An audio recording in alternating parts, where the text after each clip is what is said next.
ingabo ngo za M23 ngo zifite icyerekezo cyo kugana muri aka gace ka Bujumbura kubera iki dukomeze mu makuru agiye atandukanye. Bwana Yuhi, nabonye benshi bari kuvuga bati ibingibi ni igikorwa cyiza cyane, bati ndetse ni amaboko wa FCM33 igiye kunguka. Wabonye ko yapasingishije abandi basirikare canzu 7,700 noneho kuri ARC M23 bo noneho bari no mu ntambara. Ntekereza ko intambara uko byagenda kose hari abitwara, yego, aho ifite igihugu agace kangana n'u Rwanda wongeyeho n'u Burundi ukongera kandi gace ku Burundi, yego. Uri kumva yuko abasirikare yasabwaga ikiri muri Kivu y'Amajyaruguru gusa, ntabwo ari wo mubare w'abasirikare isabwa iyo arageze hariya hose. Ni ukuvuga ngo rero gutraininga ni ngombwa. Icyambere ni mu ntambara, icya kabiri ibice igomba gukontrolinga birarimo kugenda byaguka. Hanyuma benshi kubera iki babihuje nuko uyu munsi Minembwe navuga kwicwa abanyamurenge, bagahita bavuga bati izi ngabo zise zipasinga, ariko ntekereza ko ariko n'ubundi babyateganyije. Ntekereza ko bariya hari n'ibindi bice kuko ntabwo ari Minembwe gusa irimo imirwano. Urabona yuko na Kivu y'Amajyaruguru imirwano irahari, ntuza muri Mwenga imirwano irahari na Shabunda. Ko badafite bibogobogo, badafite poezeho, batari Baraka, bari Karemi cyangwa se bari hirya ya Karemi bari za Moba, hari ahandi bagaba ibitero hatari Minembwe. Nkibaza kugeza iyi saha urabona yuko ino M23 ifite inavuga icyerekezo ndetse kirekire. Kubera iki benshi uri kubona ko nahoze numva audio ndumva n'umusirikare w'umurundi ahavuga ngo byo ni ibintu byose bagiye bakora, mbese bigomba kubatera urwikekwe kubera yuko ntibahwema gushotora. Nk'ubu ngubu M23 yabatangarije yuko ahazajya yaturuka indege zigaba ibitero mu bice igenzura, yego, aho ngaho ari izajya zisenyera. Arashweho na M23 ntago mbizi, ntago igeze ibidekarara, yego, ntago igeze bitangaza. Sinzi uwari drone, sinzi uwari ni drone kamikaze. None nangirije ariko niba ubyibuka bakomeje kugira iki kurasa bwa mbere, bararasa barongera, mbese bye byabaye byinshi. Nubundi bati na nyina wonderaga byara umuhungu cyangwa umukobwa. Icyo gisubizo rero wowe wihaye wabonye demo yabo kuntu imeze. Uwo musirikare iyo mbonera kure yiviriye hari ko bahita bayambika bote bakayikubitamo uniform bakayihereza karacini ko basanzwe bari banazifite, bicisha abantu hariya i Burundi. Nibona biriya bintu yatekereza ngo iki. Ushaka gusohokera ahantu hajyanye n'igihe, urashaka gutungura umukunzi wawe cyangwa gutegura ubukwe ndetse n'ibindi birori bitandukanye, ushaka kujya muri sauna cyangwa gukoresha massage ahantu wizeye, igisubizo nta kindi twakibazaniye. Luxury Garden Palace, ngwino tugutegurira ibirori ndetse nzi neza ko uzaryoherwa.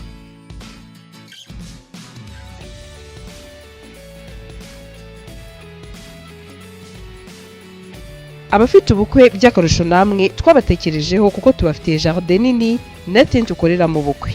Maison de Passage yakira abageni ndetse n'aba diaspora baza mu Rwanda bibaza bati ese ni hehe twaruhukira, namwe ntago twabibagiwe kuko tubafitiye amacumbi asanzwe yakira ingeri zose. Duhamagare kuri 07844387 cyangwa udukurikirane kuri Instagram na Facebook ni Luxury Garden Palace.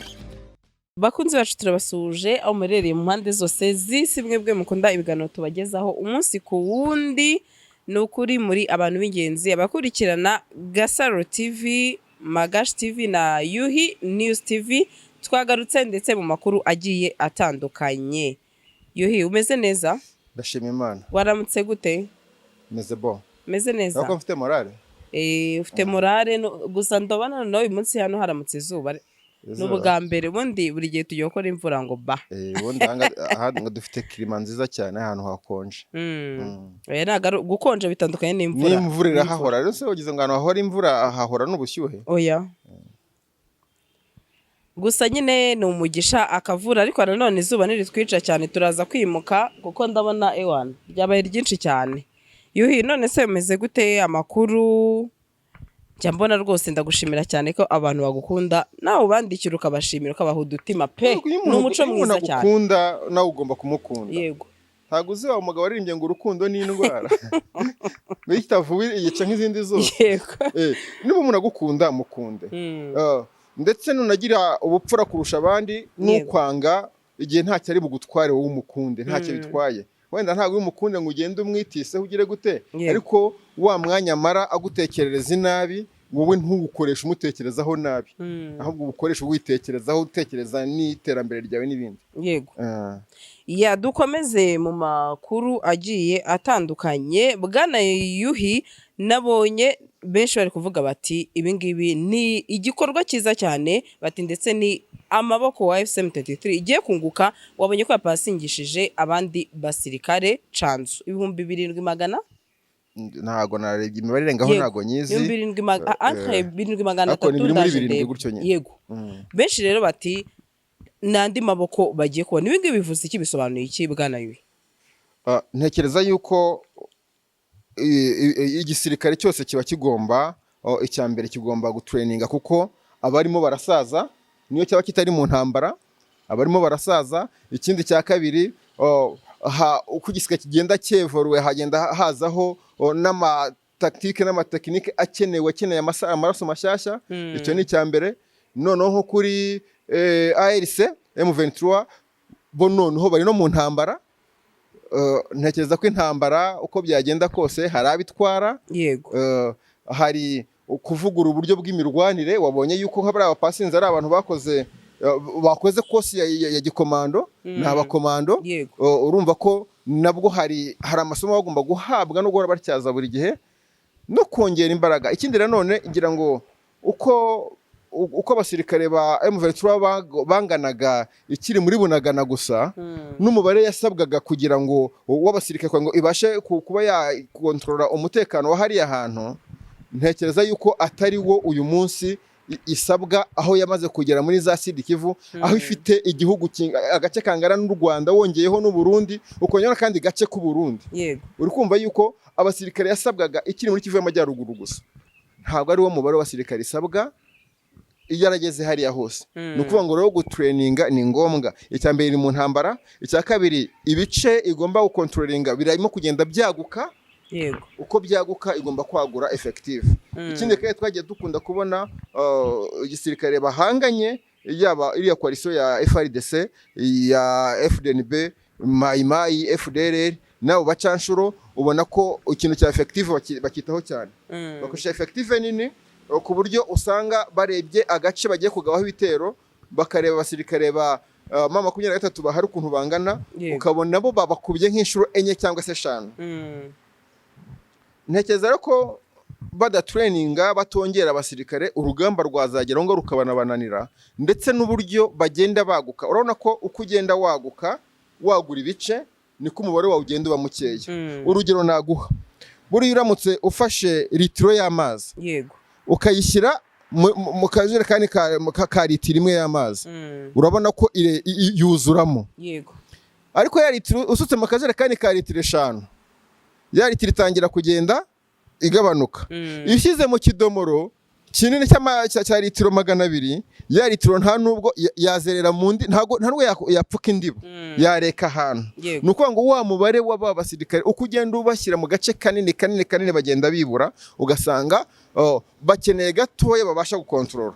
Kandi none ntekereza yuko uyu munsi M23 idakeneye gato ibasha gukontrola, ahubwo ikeneye kongera ubushobozi bwo gukontrola hanini hashoboka, kubera yuko niho hayiha kuza umutekano. Hanyuma benshi kubera iki babihuje nuko uyu munsi Minembwe navuga kwicwa Abanyamurenge, bagahita bavuga bati izi ngabo zise zipasinga, ariko ntekereza ko ariko n'ubundi babyateganyije. Yego, bagasa n'ababihuza nuko aba bakomando bashobora kuba bakoherezwa mu duce dutandukanye, ariko cyane cyane muri aka gace ka Minembwe kiganjemo ubwicanyi. Ntekereza yuko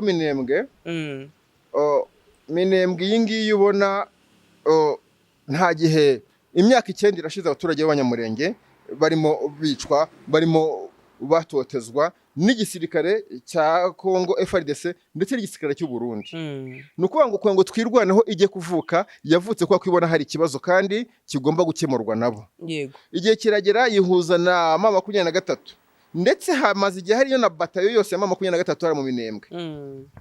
Muri iyi minsi rero bikomeje cyane nyuma yo kongera ubukana bw'ibitero no kwica abaturage, ntago ariyo minsi bari abasirikare bapasinze bagiriye ku kosa. Ntago babonye ko byakaze hariya ngo bite bohereza abasirikare ngo bari bagiye na mbere. Kandi umusirikare wese wagiye kuri training abagomba no kuzapasinga. Yego. Ntekereza ko uyu munsi M23 ifite ubushobozi n'ubundi, ndetse deja biravugwa yuko abasirikare bamaze no kugeraho bagiye gutabara. M23 ndetse natwirwa no bamaze kongera imbaraga hariya muri Minembwe. Ari nayo mpamvu wabonye ibitero byejo bundi umusibejo byagize gutya bikabamara ari benshi. Yego. Ntekereza ko bariya hari n'ibindi bice kuko ntabwo ari Minembwe gusa irimo imirwano. Urabona yuko na Kivu y'Amajyaruguru imirwano irahari, ntuza muri Mwenga imirwano irahari, na Shabunda imirwano irahari. Bishaka kuvuga ngo hakenewe agace kose kandi burya na Minembwe rega kuyirinda neza nuko wajyana tundi duce igenda wongeraho turi kure yayo.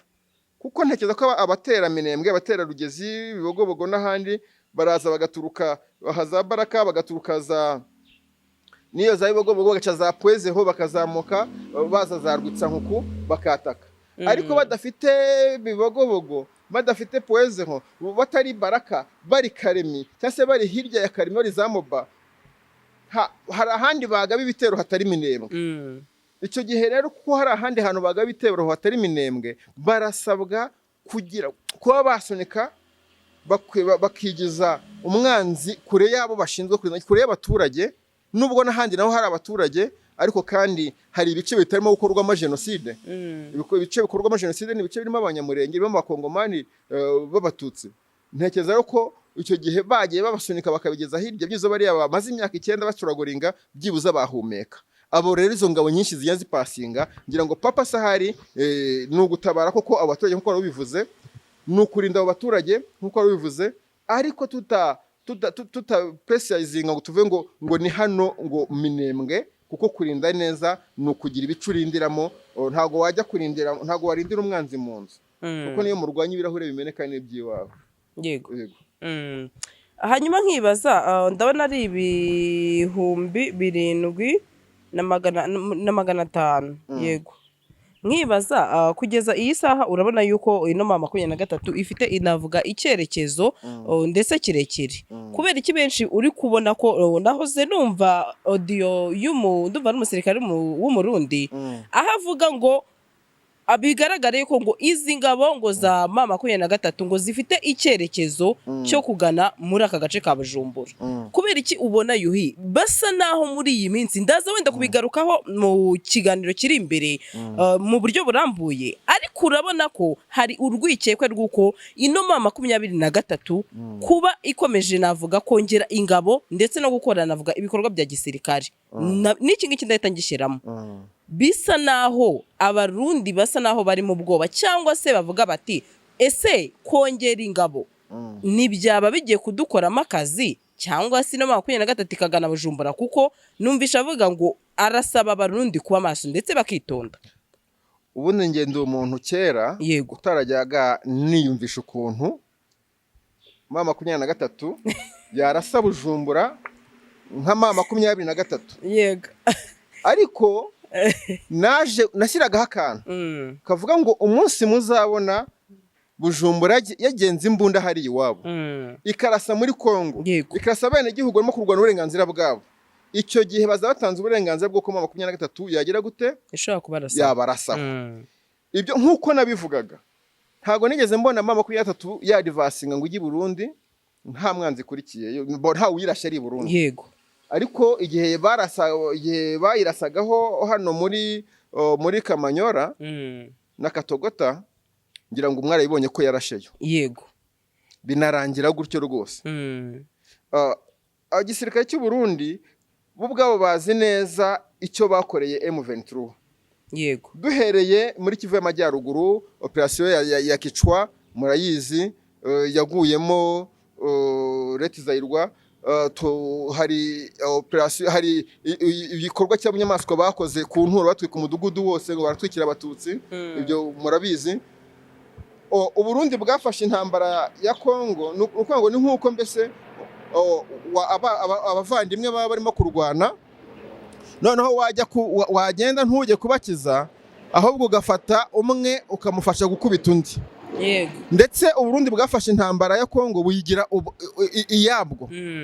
Nk'abacansho bagiye gukora amafaranga n'iki, bagiye bakora ubugome bwinshi ndetse banagambana. Utinya abantu batatinye no kugambanira EAC, East African Community. Ntago batinye kuyigambanira muri za ngabo za CRF cyangwa se Aircraft, za ngabo za East African Community, kuko bagiye ari badabodira, bagiye ari EAC ndetse banagenda ari Tafoke, kandi byose bikorera muri misi imwe ya EAC. Uri kumva ikintu? Ibyo ni ibintu byose bagiye bakora, mbese bigomba kubatera urwikekwe kubera yuko ntibahwema gushotora. Nk'ubu ngubu M23 yabatangarije yuko ahazajya haturuka indege zigaba ibitero mu bice igenzura, aho ngaho ari izajya zisenyera. Magingo aya ngaya ikibuga cya Gisangani cya Banguka kimaze gusenyerwaho ziriya ndege na systeme yabo, icya Simusimu kiraswaho, ejo bundi n'ejo cyarashweho, hanyuma hajeho icya Simusimu naho cyo muri Gisangani. Yego. Nanone cyarashweho na mama 23. Ntago mbizi, ntago igeze ibidekarara. Yego. Ntago igeze bitangaza. Sinzi uwari na drone. Sinzi uwari ni drone kamikaze. Noneho ubu ikibuga kirimo gukoreshwa n'ubundi ni ikibuga, ni igice kimwe cya Karemi ndetse n'igice kimwe cya Bujumbura. Urumva niba bavuga ngo tuzirasira aho zihaguruka, aho zihagurukira. Bujumbura igomba kwiyumvamo kuko zirahahagurukira.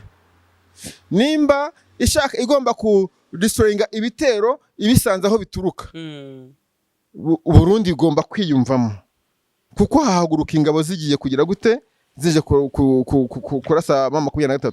Ikindi nanone ejo bundi uyu munsi turi ku itariki 10, ku itariki 8 n'ubundi bahagaze i Burundi, barongera barasa muri Kongo, barasa hino muri za Ondesi, hagati ya Ondesi na Kabunambo, ni muri Plaine de Ruzizi. Barongeye barabikora nubwo mama 23 tigeze basubiza. Ariko iyo shatse kuvuga iki? Bije ko buri bubwo barabizi ko bamaze kuba improved mu ntambara, kandi bazi yuko uwo barwana azi kurasa. Yego. Uko byagenda kose byanze bikunza agomba kugira gute, aho bari, aho baturuka yaharasa. None wowe uri kubona umuntu mu Rwanda arimo gupasingisha abakomando bangana kuriye, cyangwa se ubonye yaguze ibikoresho kabuhariwe, uba wumva ko ibyo bikoresho bigenewe ndi ni wowe. Nawe se nuko byemera. Ni wowe. None se simba mbona ku ruhande rwanjye mama 23 yego itapfa kwinjira mu Burundi nyine wenda ngo irwane nabo, ahubwo mbona icyo yakora ari gukomeza kwihanangiriza, ahubwo kera kabaye yazavamo regime. Akaba ari bwiza igihe barasaga Kamanyora kwitabihanangirije. Ariko niba ubyibuka bakomeje kugira iki kurasa, bwa mbere bararasa barongera, mbese bye byabaye byinshi. Nubundi bati na nyina wonderaga byara umuhungu cyangwa umukobwa. Icyo gisubizo rero wowe wihaye bari cyo ukomeza, kuko nubundi bazakomeza barase kandi noneho ikindi navuga, ntekereza yuko Uburundi bwadekaraye intambara yabwo na mama 23. Yego. Ngira ngo niwe hano twe tugana n'umubwira ngo ariko se ngo ubundi ngo ubona ngo Burundi ngo kubana naye mako ya 3 ngo atari ngo byoroshye ngo nibiki. Ntago byoroshye. Bataba baturanye, ushaka kubana n'umuturanyi mu buryo bubi. Mbese ku kibina cyiza wakubaga kubera mu bukihangana nyine nta kundi. Bashobora no kuza abaturanyi beza. Yego. Ariko hari icyabaye sinzi uzashyiraho icyabaye uwo ari we. Ikindi kandi nanone ntekereza yuko waruvuze ngo wenda ngo kera ngo yabaye regime kugira ngo nkishyima nka ziriya hari imyaka myinshi bishobora kuba byatwara. Ariko ubushobozi mama 23 ifite uyu munsi yabasha kugambanira Uburundi nk'uko bwayigambaniye. Ni Uburundi bufite abanzi benshi b'imbere mu gihugu n'abahunze.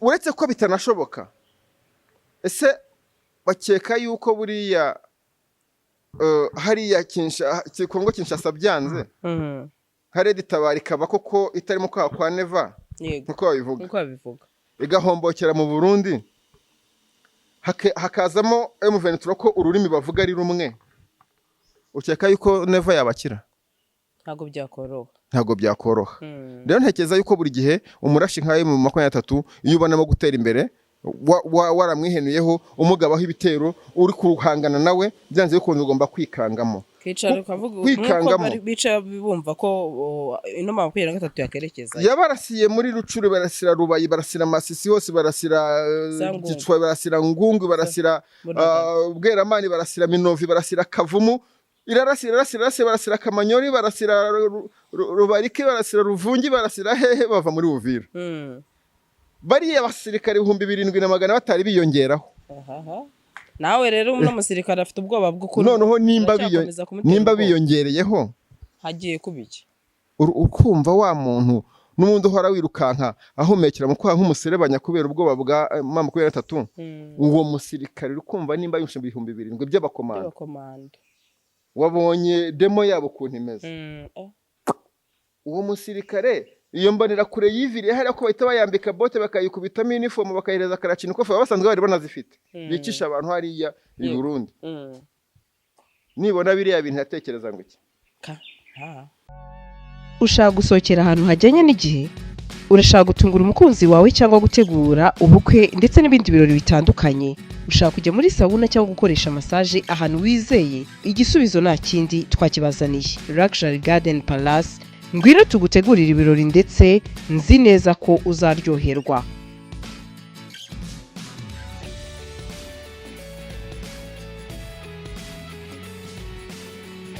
abafite ubukwe by'akarusho namwe twabatekerejeho kuko tubafitiye jardin nini na tent ukorera mu bukwe Maison de Passage yakira abageni ndetse n'abadiaspora baza mu Rwanda bibaza bati ese ni hehe twaruhukira namwe ntago twabibagiwe kuko tubafitiye amacumbi asanzwe yakira ingeri zose duhamagare kuri 0780443787 cyangwa udukurikirane kuri Instagram na Facebook ni Luxury Garden Palace.